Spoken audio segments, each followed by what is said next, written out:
Bu yozgi olma, egib baylaganmiz. Ekkandan keyingi foydasini yaxshi e'tiborga ko'rsatadi. Mana mevali ko'talar yaxshi shakllangan. Pastroqdan meva olishni maqsad qilganmiz. Hozir buni do'stlar 15-yanvarda kesib o'tamiz. 5 yoshli olma do'stlar. Yaxshi e'tibor bersang ekkanimizdan keyin bu so'ruvchi nodlar juda ko'p chiqarib yuborgan. Sizlarni terib qo'yamiz, xolos. Egib baylasangiz, kesish ham osonroq bo'ladi. Bismillah.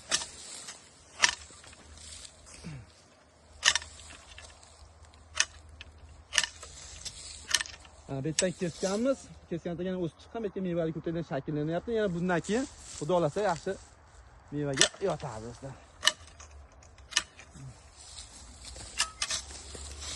Videomiz yoqayotgan bo'lsa like bosib qo'yinglar. Unaqa so'rovchilar o'zi bilinib turadi.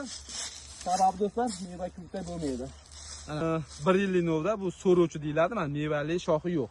Mana mevali shoxi mana buna bo'ladi. Yaqindan ko'rsataymi mana. Bular ishlarda buni kesmaysiz, mana mevali, mevasiz shoxlarni kesib tashlaysiz. Bitta qalin bo'lgan joylari.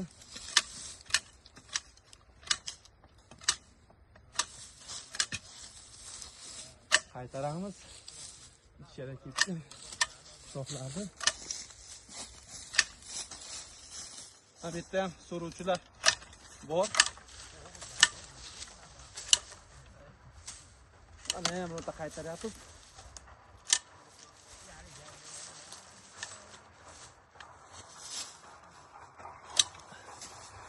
Buni qaytaramiz. Sababi do'stlar bu mevaga yotgan. Buni taydan kesish mumkin emas. Bu ichlari sal qalinlashgan. Qalinlashgan sababi salab tashlanadi. Kerak boramiz. Mana so'rovchini olib tashlaymiz do'stlar. Deyarli egib baylaganingizdan keyin yoshlikdan o'zingiz yaxshi tarbiyalasiz. Kesishingiz ham do'stlar 5 daqiqada kesib bo'ladi. Videomiz manfaat yo'layotgan bo'lsa, like bosib qo'yamiz. Videoni kuzatib boshida davom etinglar. Sog' bo'lasizlar.